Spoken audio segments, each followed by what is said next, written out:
Le loulave, le bouquet de 4 espèces, est sans actualité. Mais le 15e jour du 7e mois, quand vous aurez rentré la récolte de la terre, nous dit le Lévitique au chapitre 23, vous fêterez la fête du Seigneur qui durera 7 jours. Le premier jour, il y aura chômage, et le 8e jour, il y aura chômage. Vous prendrez pour vous, le premier jour, le fruit de l'arbre de Hadar, le cédratier, des branches de palmier, des rameaux de l'arbre Abot, le myrte, et des saules de rivière. Et vous vous réjouirez en présence de l'Éternel votre Dieu pendant 7 jours. Vous la fêterez cette fête du Seigneur, 7 jours chaque année. Elle restera immuable pour vos générations. C'est au 7e mois que vous la déclarerez solennelle. Nos sages ont fixé la composition florale du loulave, que l'on appelle le bouquet de 4 espèces, ainsi. Le loulave, branche de palmier. Le hétrog, le cédra. Le hadass, le myrte. Et l'araba, les feuilles de saule. Toutefois, la question est de savoir pourquoi ce choix floral et pas un autre. Autre question sous-jacente à la première. L'accent est mis sur ulkahtem lachem. Vous prendrez pour vous, qui signifie que le bouquet doit être acheté par ses propres deniers et on ne peut être quitte de la mitzvah si le loulave est emprunté ou volé. Nous allons nous intéresser à chaque élément du loulave. L'étrog, appelé Peri Etz Hadar. En fait, la première des 4 espèces mentionnées par le verset est un fruit, c'est-à-dire une entité terminale propre à la consommation. Les maîtres du Talmud ont identifié le hétrog comme répondant aux caractéristiques du fruit d'un arbre à Hadar. Quelles sont les particularités de cette espèce, outre sa grande beauté? La loi naturelle du fruit propre à la consommation, comme la pomme ou la grenade, consiste à dire que, parvenir à maturité, le fruit devient indépendant, se détache de son origine, l'arbre qui lui a donné la vie, et finit par tomber et se putréfier. Le cédra, selon le traité Souka 35, conserve un lien avec son géniteur pendant 2 ou 3 ans.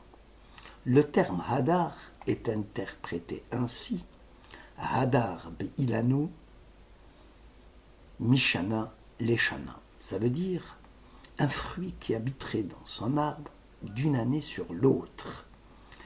Arrivé à maturité, il continue à se développer et ne tombe pas de sa source. Cette particularité du Peri Etz Hadar, du hétrog, elle resserre le lien existant entre l'étrog et son origine. Peri Etz, le fruit de l'arbre, de bois, laisse entendre que le cédra a la même saveur que le bois de son arbre. Les aléas du temps et les conditions climatiques n'affectent en rien l'étrog qui continue à croître progressivement dans l'arbre. Et justement, le juif, à l'image du cédra, est resté attaché à son géniteur Dieu. Il n'est pas une entité isolée, mais il est issu d'un projet dont l'auteur n'est autre que le Saint béni soit-il. Ses particularités, comme celles de l'étrog, permettent de ne pas oublier le programme dont il est le dénouement. Le judaïsme n'est pas lié à une mode passagère et se garde ainsi du risque d'être un jour démodé. C'est un mode de vie éternel, se résigner à rester en dehors du temps. C'est un défi à la souveraineté de n'importe quelle valeur créée le moi, l'État. C'est une renonciation à toute allégeance au faux Dieu. C'est un témoignage permanent de la présence de Dieu aux heures où il se cache et un rappel constant que le monde doit être acheté dans le sens du tikkun klali, la réparation générale du monde. La deuxième espèce, le loulav, appelé capote témarim, concerne la branche de palmier. Sa spécificité réside dans l'aspect central de la tige, véritable matrice de toutes les feuilles qu'elle porte. Ici, la tige où surgissent les feuilles est aussi la branche mère, alors que généralement les feuilles émergent d'une tige qui pousse elle-même sur une branche plus épaisse, reliée à une autre branche plus massive. Le loulav cachère est celui où la tige et les feuilles se confondent, au point qu'il est difficile de les séparer. Selon le traité Souka 32, qu'en est-il alors des palmiers dattiers de montagne dits Tsine Har Habarzel, où les feuilles sont plus courtes que la tige et ne permettent pas une couverture feuillue de celle-ci? La réponse donnée par nos sages est didactique à plus d'un titre. Si la tige est d'égale longueur avec la feuille, le loulav de montagne reste cachère. Dans le cas contraire, où le feuillage ne couvre pas la totalité de la tige, le loulav est inapte, passoul. Rambam considère que si les feuilles s'éloignent de la tige de part et d'autre, qu'il devient alors impossible de les rapprocher, là aussi le loulav devient passoul. Pour nous les juifs, le déploiement de toutes nos forces doit tendre vers la génération montante. La force de croissance du judaïsme réside dans l'absence de tout intermédiaire entre la branche, le père, et la feuille, les enfants. Ce qui va amplifier le rapport d'engendrement de l'un à l'autre et va développer la puissance germinatrice du judaïsme de demain.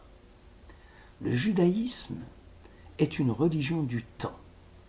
Le Dieu des prophètes est le Dieu de l'événement.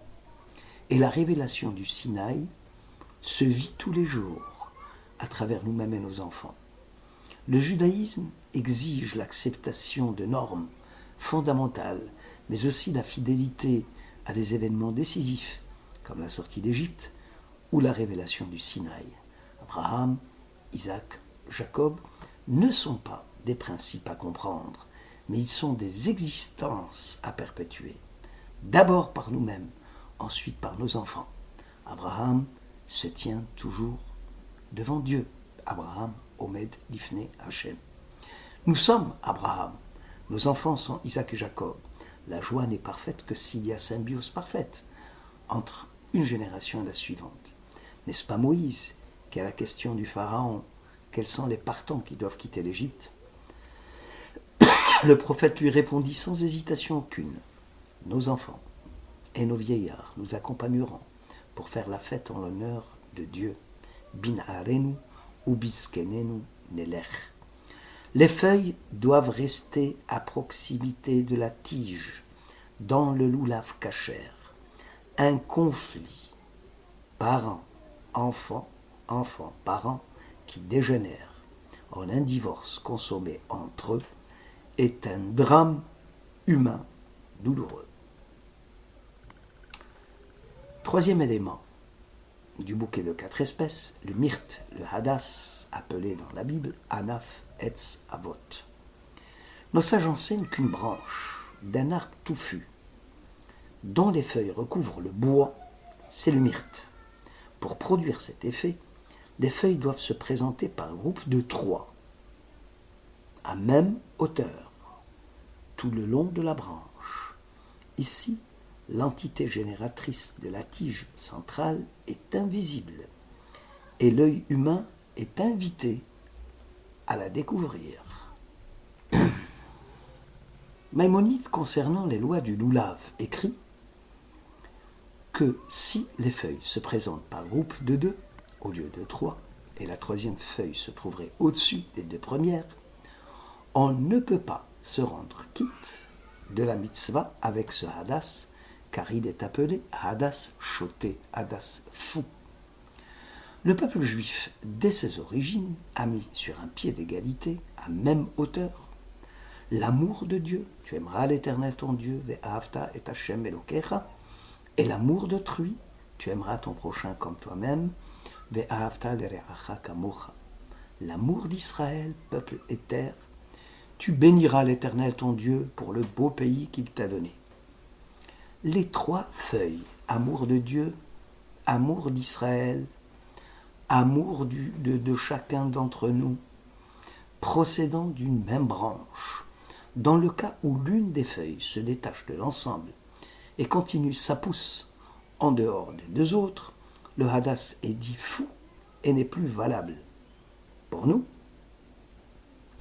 cela signifie clairement que laisser de côté l'un des amours précités, l'amour d'Israël, l'amour de Dieu, l'amour de chacun d'entre nous, l'amour d'autrui, si on laisse de côté l'un de ces amours, est condamnable et rend la mitzvah impossible. Ici, la religion doit être au zénith dans le mouvement éthique vers l'autre.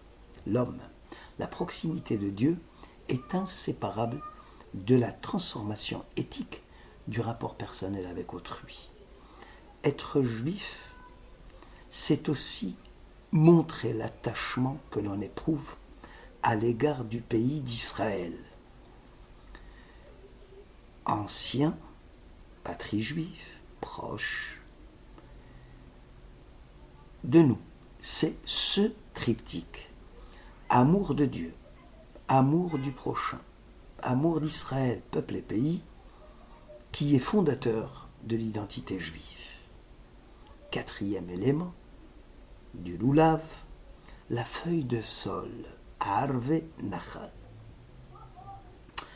Cette plante doit sa présence à la proximité d'un fleuve, suggérant ainsi sa dépendance à l'eau. Ses feuilles se dessèchent rapidement. Très certainement, cette plante n'est pas comestible, ni odoriférante. Cependant, sa fraîcheur, elle la doit surtout à la présence du cours d'eau. Dès qu'elle s'en éloigne, la feuille flétrit et se dessèche. Le peuple juif, ou plutôt sa Torah, relate la rencontre du divin et de l'humain au niveau de la vie concrète. Elle dispense la sagesse et ouvre à l'homme la compréhension à Dieu. Elle lui montre le chemin de la sainteté à travers la justice, la simplicité de l'âme et l'engagement. Prophète Ishayahu, Isaïe, chapitre 40. Toute chair est de l'herbe, et toute sa piété est comme la fleur des champs. L'herbe sèche, la fleur se fane, mais la parole de notre Dieu demeure éternellement. Les cultes, les États, les empires se fanent comme l'herbe. Seules les prophéties demeurent, la parole de Dieu demeure éternellement. La Bible raconte ce miracle permanent d'Israël et de l'existence juive. Notre problème est de savoir comment partager cette certitude d'Israël à l'ensemble de nos frères. Que Dieu désire que nous sachions et que nous écoutions. La communauté d'Israël vit et respire par la promesse de Dieu. Ainsi que le disait Isaïe, chapitre 59. Quant à moi, dit le Seigneur, voici mon alliance avec eux, mon esprit qui est sur vous, mes paroles que j'ai placées dans votre bouche ne s'éloigneront pas de votre bouche, ni de la bouche de vos enfants, ni de la bouche des enfants de vos enfants, dit le Seigneur, dès maintenant et à tout jamais. Bonne fête de Soukhot.